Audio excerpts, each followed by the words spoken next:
Welcome to another episode of the CDW Life Nuggets podcast with Pastor Cher D. Winkley, where the Word of God is the foundational truth that we believe and live. It's life for our spiritual and practical application. Tune in, hear the Word, and prepare to be empowered to manifest and maximize life. And now a message from Pastor Cher D. Winkley. I just want to encourage you all to tell others about this podcast. Let others know that you are listening to CDW Life Nuggets podcast, available on Apple Podcasts, Spotify Podcasts, Google Play Podcasts, wherever you can find a podcast. And you need to listen to this one.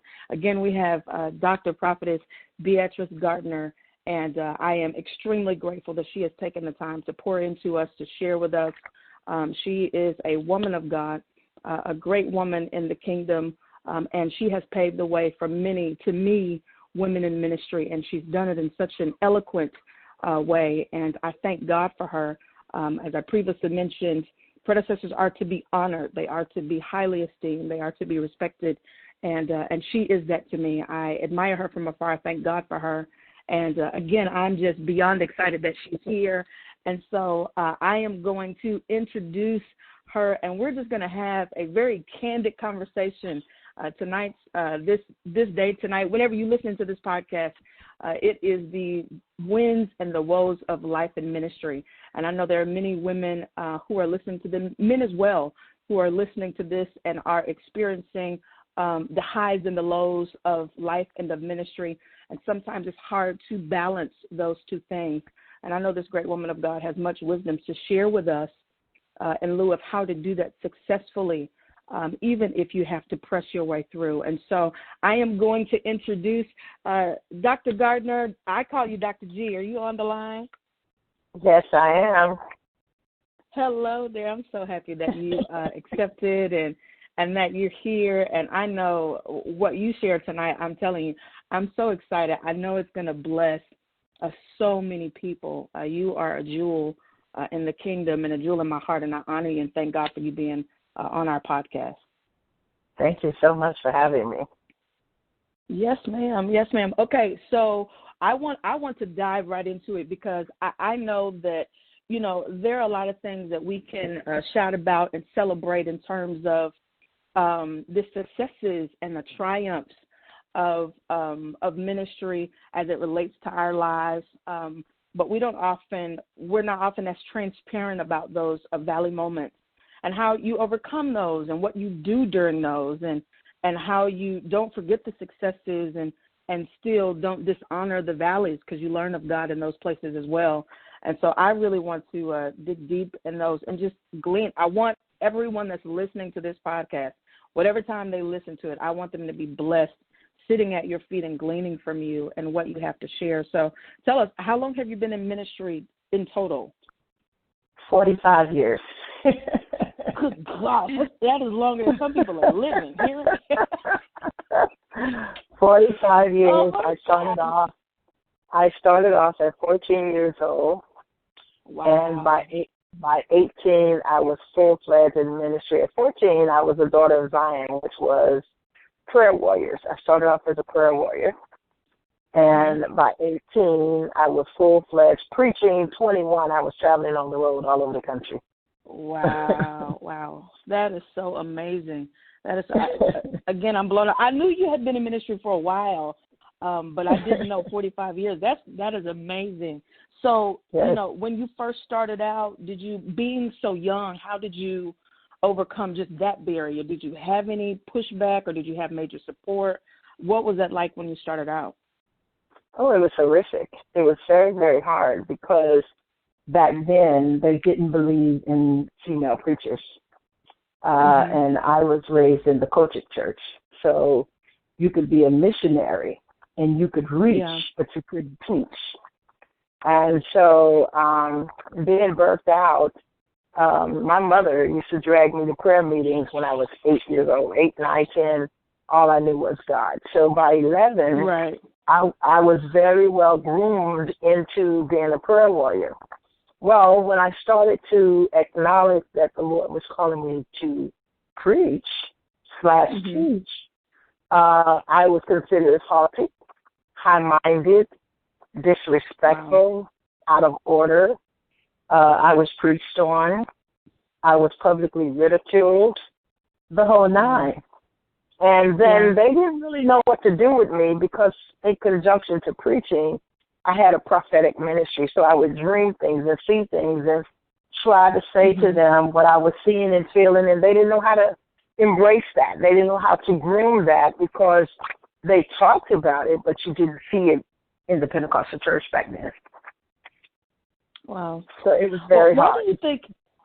You know, I started preaching when I was 16, and so I kind of course, I haven't been preaching 45 years. I have not even been living 45 years. Let's just clear that. But I started preaching very young, too, you know, and I experienced some of that. Why do you think that that is, aside from traditionalism? Do you think it's fear? Do you think that it is just a hold of traditionalism that won't allow that? Why do you think that is when a person, male or female, because, you know, there aren't just women who listen to the podcast, but for anyone who's starting out in ministry, why do you think that there is some pushback if God, according to Joel, and you and I both know, pours out his spirit upon all, you know, and the spirit of God lives in all of us? Why do you think that there's some pushback when it comes to ministry? It's part of it was fear, and the other part was sheer ignorance and tradition. They just didn't think that women were capable of doing anything but being a mother. In fact, that's what they taught us, that you are to be a wife, a chaste woman, obedient, but they classified it to keep us from venturing into ministry. You cannot usurp authority over men, like you wanted to take over the male role. You wanted to dominate them. And that was not the case at all. It was just simply trying to obey a calling on your life, but they didn't see it that way. And so our best was we could assist with the communion, we could pray for the people on the altar, we could stand there and hold the child or give them the oil, but to actually go forth and lay hands ourselves, that was a no-no. So there were times when the older mothers were able to lay hands on us, but we ourselves couldn't do anything but just sit. And if they gave us a chance to speak, it was like 10 to 15 minutes, and then they would tell us, they would stand us in front of the women like women can't preach to men, and then your message was structured from the mothers. You teach on being a chaste wife. You teach on being holy. And so they gave guidelines as to what you can preach and boundaries because they just felt like we couldn't do it. We were not called to do it. We were not appointed to do it, and we were not anointed to do it. And so the stigma of that has carried for years throughout not only the Pentecostal church, but even in the Baptist church. It's like women can't do it. Yeah. So it was a stronghold for years. We're starting to see a whole lot more liberty now. Women have it easy now. It's, oh my God, if it was like this when I came out. And this is why I call you the predecessor, because I feel like women of God like you have paved the way for women of God like me. And again, I have experienced some of, you know, what you're talking about early on in ministry and even now to some degree. But I know that what I've experienced is nothing compared to the women of God that have come before me. This is why I'm so grateful for women in ministry that God has chosen that were bold enough to stand their ground and be faithful to who God was, because it opened doors for women of God like me. And I'm so very grateful. I can't say that enough. And I think often, sometimes when we get to where we feel like God has placed us, we forget that we didn't get there by ourselves. Even if our hands were not held, somebody was on their knees, you know, paving the way, praying, doing the work. And so, again, I thank God for you for that, because I'm telling you, your life and other women and men, too, who believe that God's voice is not just in a particular gender really opened the door for women and men like myself who are coming behind you all. Absolutely. So I thank God for that. So you were young, you were a woman, and you had those things, working against you. Who was the person, not against, but those things you had to overcome, rather? Who was the person or people that you sat at the feet of, that you gleaned from, that supported you, that were loyal to God and to you throughout that journey? To be honest with you, I didn't have anybody. What happened to me was very, very interesting journey. Like I said, at 21, I started to travel, and I was connected with an evangelistic team that was totally away from Kojic Church. It was a deliverance ministry, and it was like 16 of us that traveled, and I went along as a young evangelist and singer and what have you. And from there, I was on a 21-day fast, and we were in a church in Compton, California, and it was a female pastor, and I was just blown away that it was a female pastor, number one.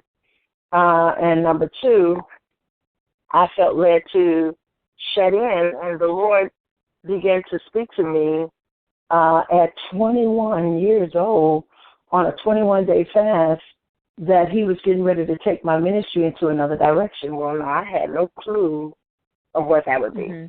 I had no idea that the Lord was getting ready to launch me full time. So 2 years after that fast, I felt led of the Lord. I'm like, I need to come home because I was a mother.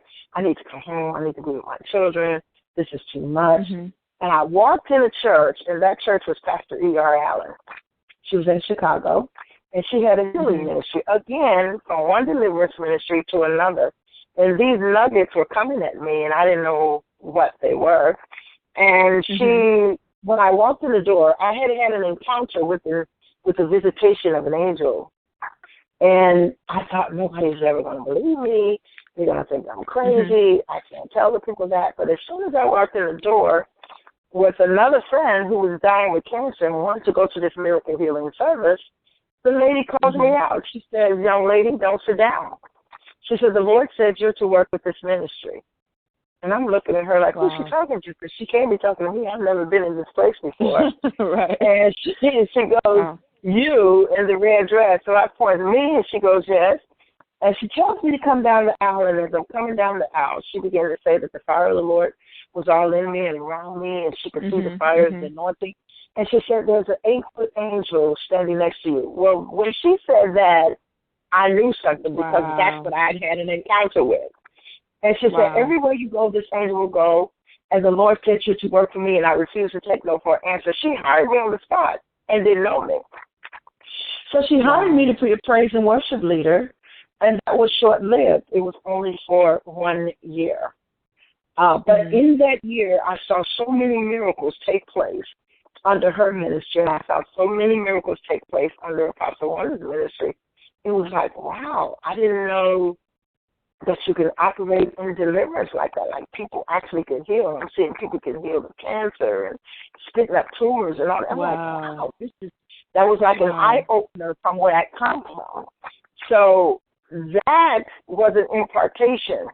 But one of the greatest things happened to me because after that, I was so shunned in the church. I was so rebuked in the church. I was like, oh, that's it. I'm done. I'm not doing church anymore.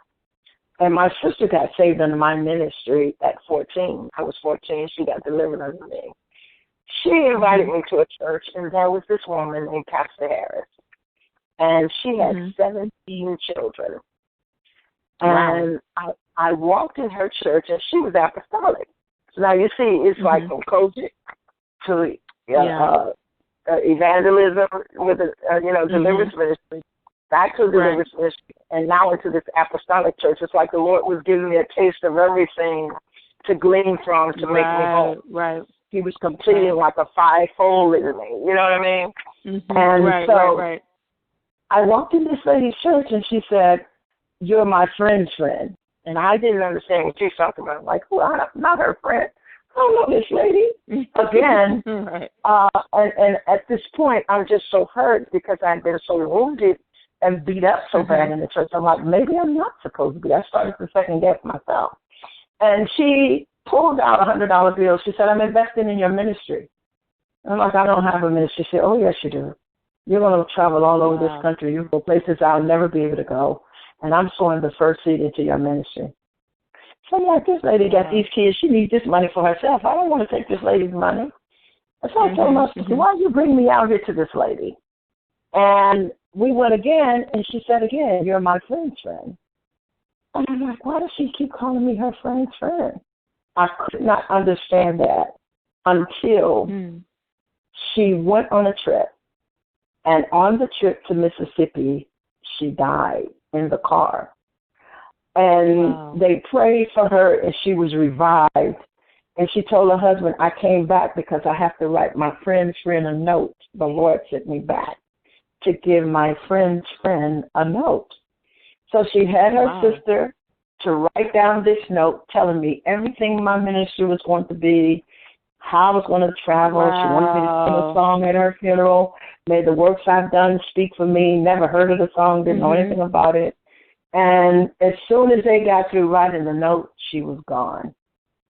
So you can imagine how that impacted me because in the note, she explained to me, I'm a friend of God and you're his friend.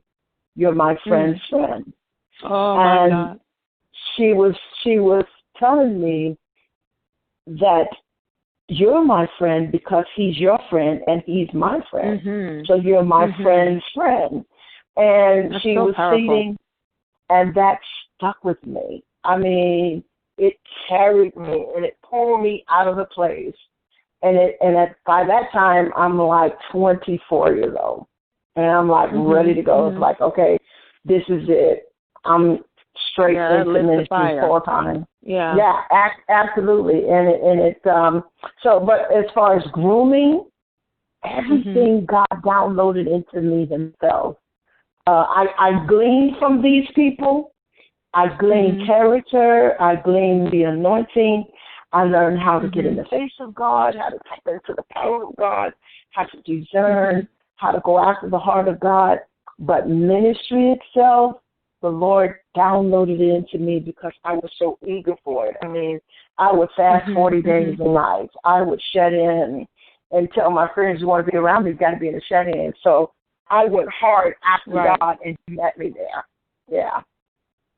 Oh, that's so awesome. Oh, my God. Oh, my God.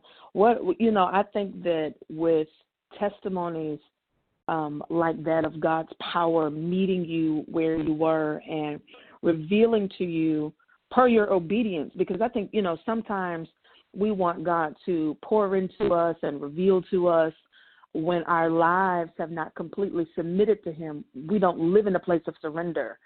There are moments where I think it's okay for us to be slightly fearful, if you will, or timid may not be the word that I'm looking for. But I think that every person that God calls per scripture has those moments where they're like, what, me?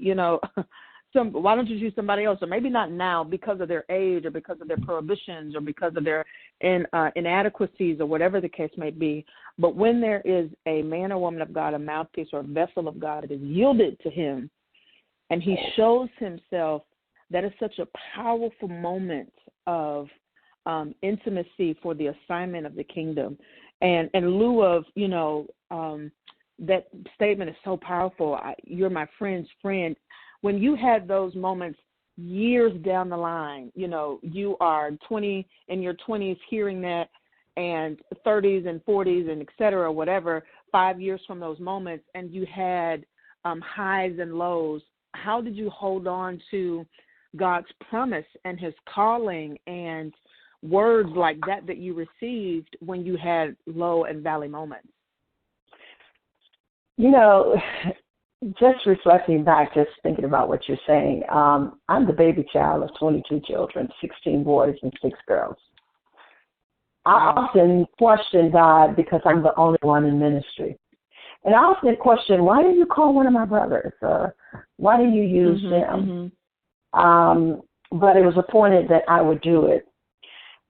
he taught me faith at an early age. I learned faith at 8 years old. It was so many of us. There were times when we would run out of food. My mother was very proud. She wouldn't let us eat free lunch because my mother never wanted to accept the fact that we was poor. And we weren't poor. We was poor, P-O, because we couldn't afford the other O-R. It's a difference. It's a difference. We were poor, okay? So I'm like, no, we're not poor. We poor. And so she would tell us we couldn't eat the free lunch at school. We had to walk home every day and eat food at home. That's for poor people. And I'm like, we poor, Mom. We really poor. And she would feed us for lunch, dressing and spaghetti. And, you know, we go back to school, we're falling asleep because we ate a meal, evening meal for lunch. But there were times when it was nothing there. And I would be crying, and my mother would buy 100-pound bags of potatoes. We had stewed potatoes, fried potatoes, scalloped potatoes, mashed potatoes, baked potato soup, baked potato, everything, okay?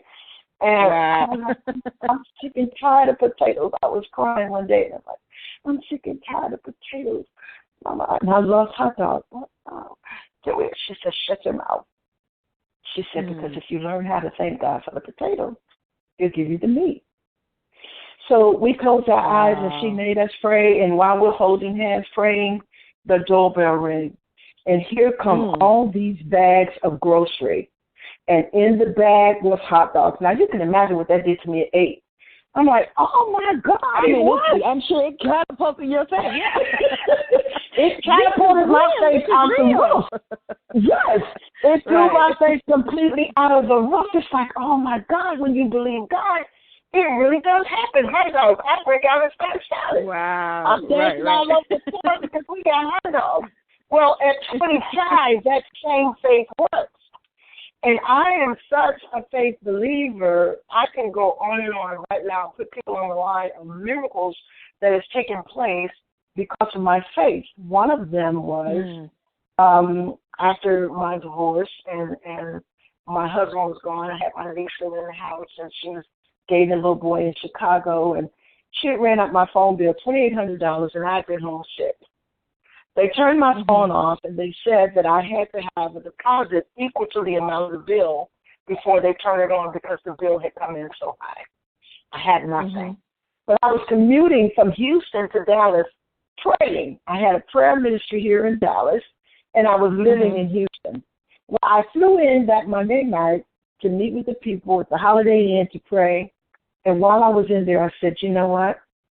My faith is so big right now that I believe if I speak to my phone line, it's going to come on with a zero balance, and the Lord is going to do it. And I started praying. After I prayed, I got back to my secretary's house. The Lord said, now call home. When I called home, the phone rang. I hung it up. I picked it up and called again. My son said, hello. I hung it up. Then I told her, call my house. She called the house. My son said, why are you and my mama playing on the phone? The Lord did it just like that. So what that did for me is there is absolutely, positively nothing that I can conquer that's bigger than this. Because I have the bigger inside of me. And that's in every situation, in sickness, and in despair, in heaviness. I always bounce back. Of course, the humanistic part of you, something will hit you, grab you, and then it'll hit me, grab me, and then give me a day. I'm up on my feet like, I still trust God, no matter what it looks like. And trust me, you pay a price in ministry. If you haven't got through yet, keep serving the Lord. You're going to hit those bumps in the road. You're going to fall into those cracks. But where your faith is bigger than your situation, I have a message called, I'm struggling between believe and receive. The struggle is the humanistic part, wrestling with the spiritual part, and it is faith over circumstances. The facts are big, but your faith is bigger. So which one are you going to believe? You're going to allow the law of your flesh to dominate the law of the Spirit, or you're going to allow the law of the Spirit make your flesh come subject to the power and the authority of the Holy Ghost and hold on to that faith. So that's how I challenge every situation that comes in my life, and that's how I overcome it, because I know God's credibility is great and His reputation is on the line. and I can't afford to try anything else other than what has worked in the past. Oh, my God. That is so rich, and it's so true because, you know, you and I both know this, and the believers that are listening to this podcast can probably quote this scripture with me, but without faith, it's impossible to please him. For he that cometh must believe that he is, and that he's a rewarder of those that diligently seek him. And so we know those things, but sometimes, right when we are in the moment and we are struggling with, as Paul says, that the flesh and the spirit war against one another. We're struggling with what we see, and it doesn't line up with what God has said, and, you know, struggling with things that we are trying to overcome. I want you to just take a moment to minister to a person who may be listening to this at whatever time they're listening, who, whether they are in ministry or not, are struggling with having the type of faith that you just spoke of, because we believe God for certain things that seem feasible in our minds. And we forget that the greatest thing that God could have ever done for us was to save us through Christ Jesus. You know, so we believe God for those things that are rationalized in our minds, that God can provide finances, and God can do those, you know, things that seem pseudo God-like to us. But when they get out of our control and then when they're overwhelming, we immediately doubt God. So I just want you to take a moment to personally minister to somebody, ministry or not, that may not have the type of faith that you have. Well, first thing we need to recognize is that we cannot overstep our boundaries. We can't allow our emotions to override our God. He told us clearly, take no thought for tomorrow, what you should eat, what you should drink, what you should put on, for the Lord has control of your tomorrow. If your Father, who is fleshly, can give you good gifts, how much more your Heavenly Father? So when we start to take on burdens, false burdens, I might add, that don't belong to us, we got to put that back.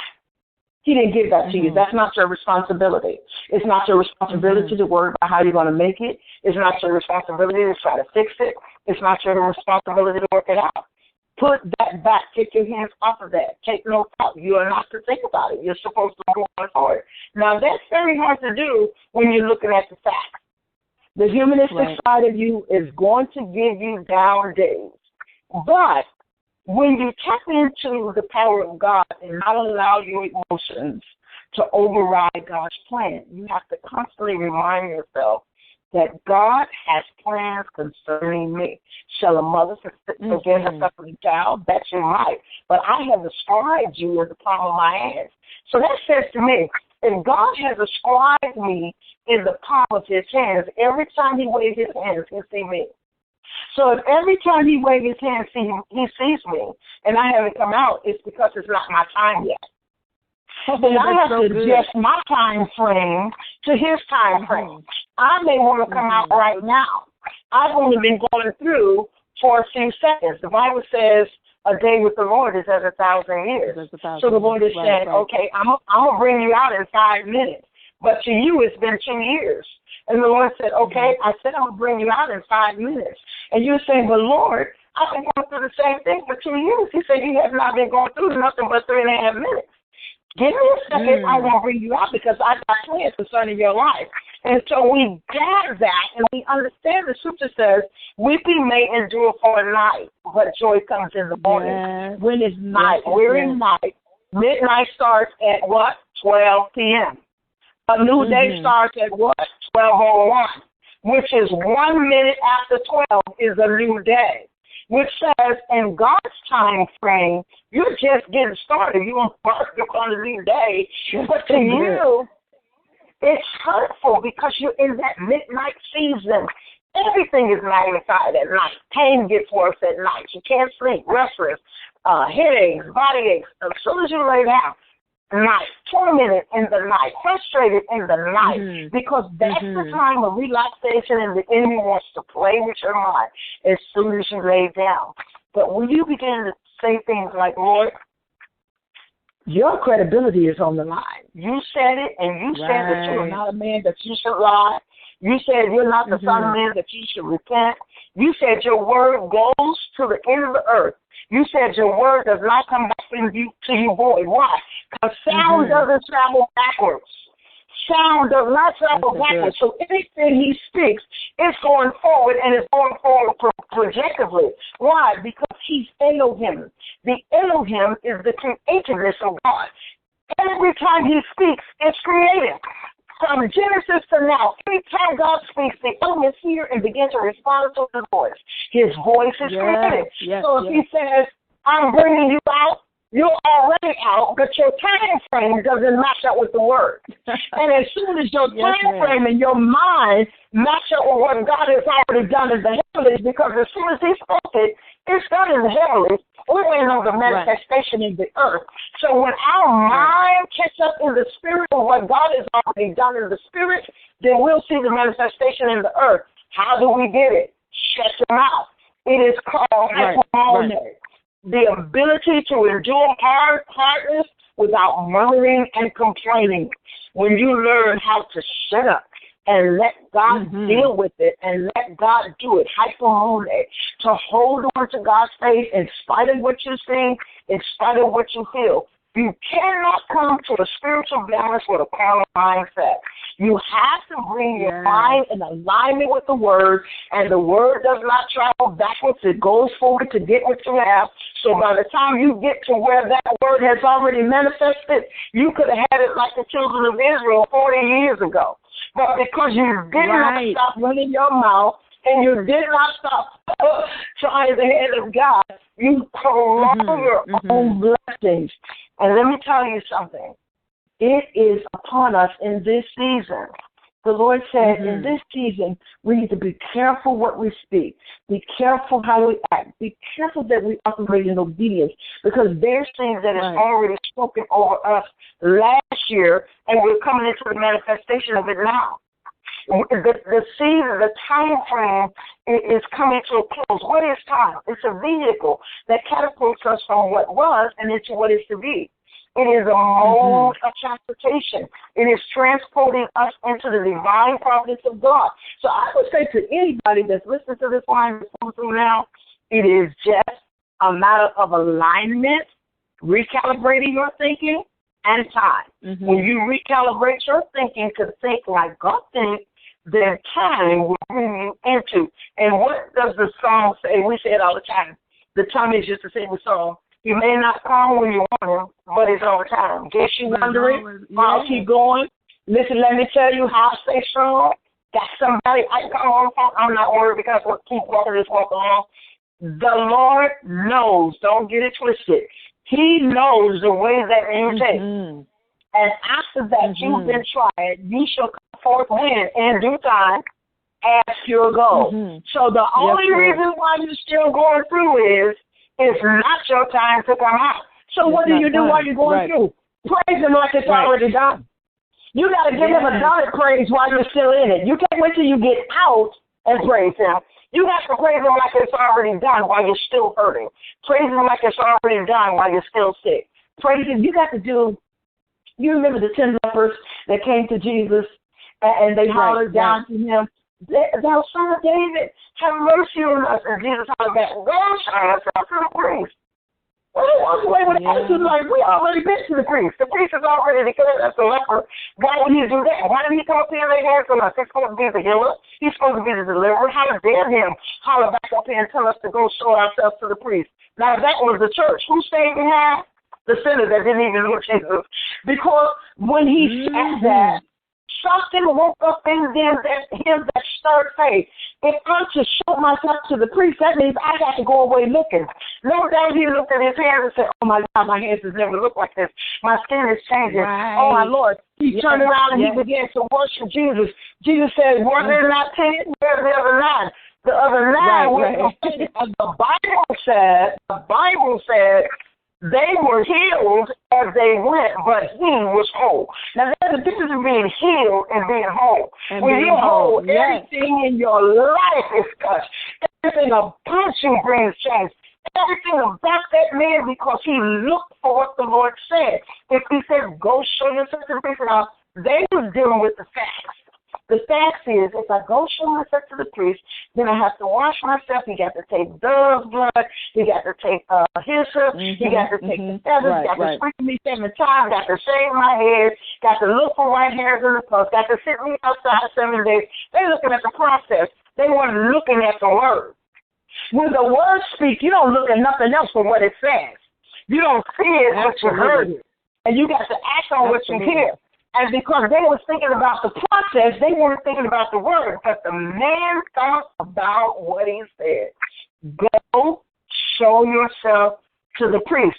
So I'm talking to you, listeners. If the Lord said to you, take no thought for tomorrow, get your mind out of God's business.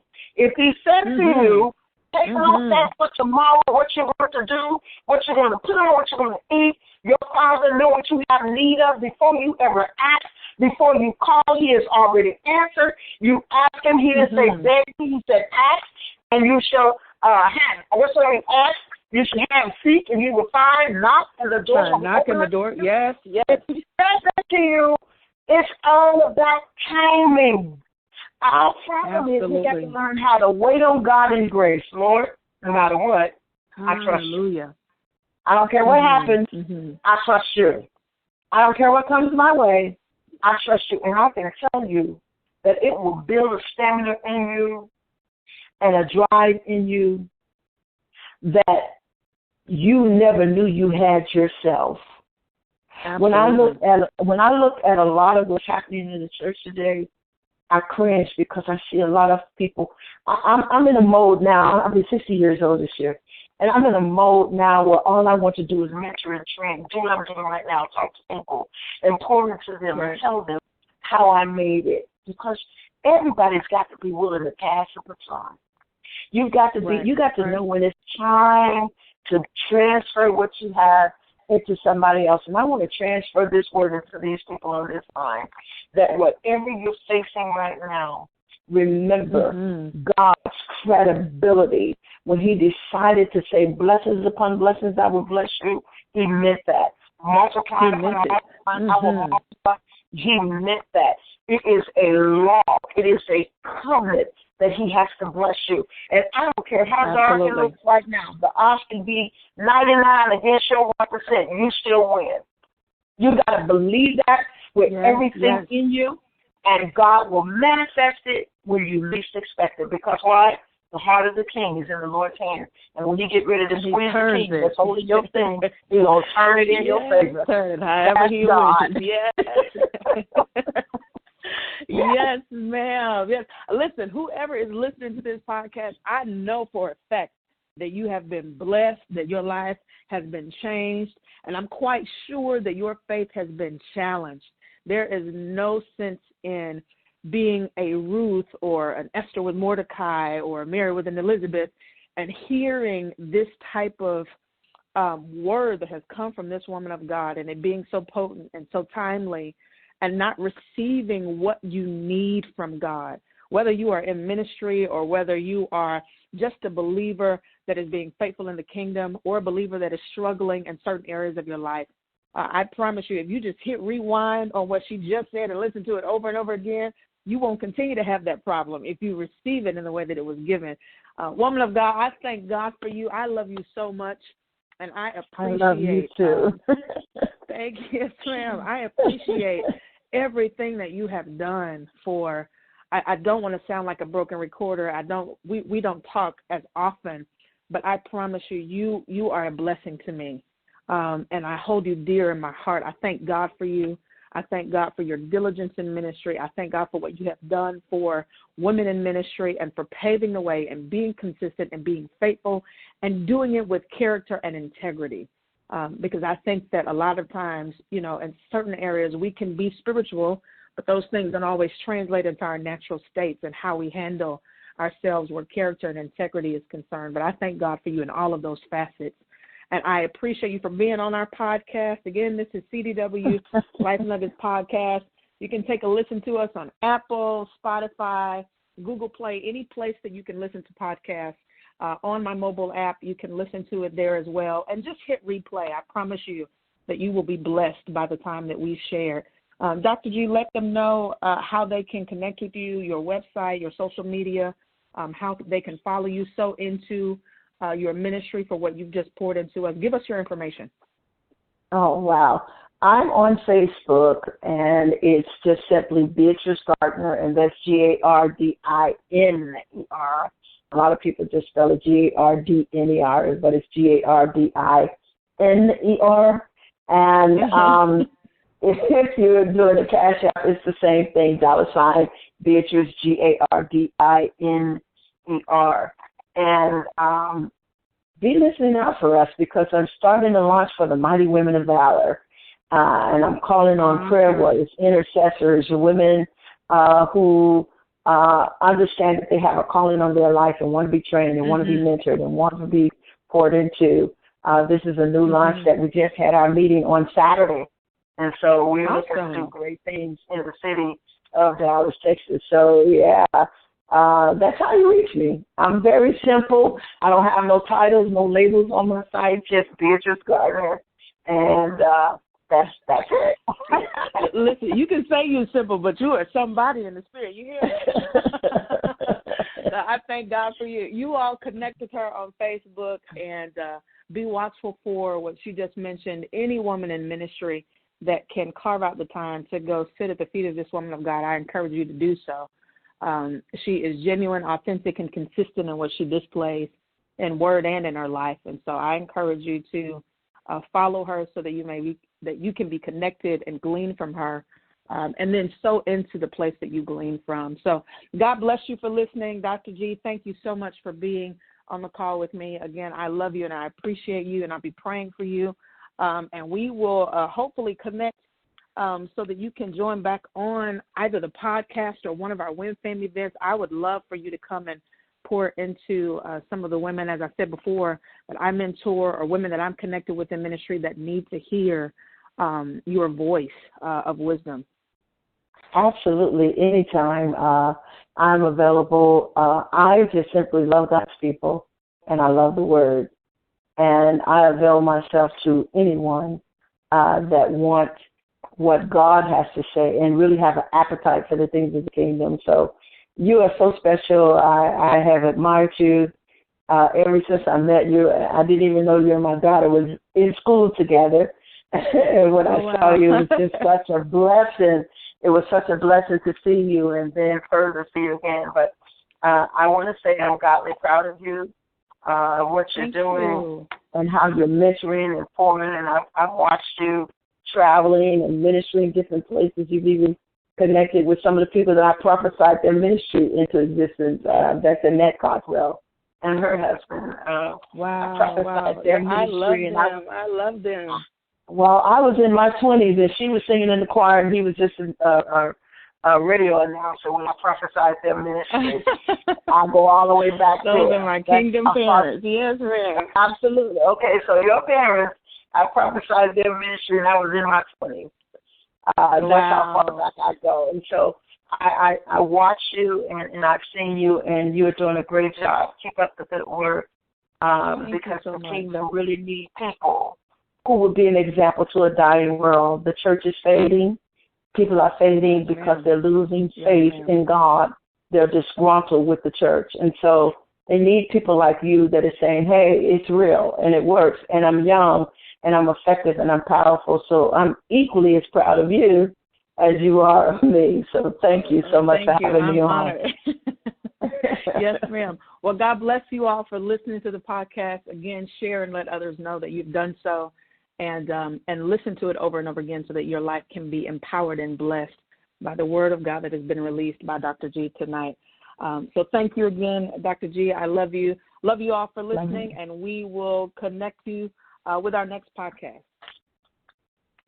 God bless.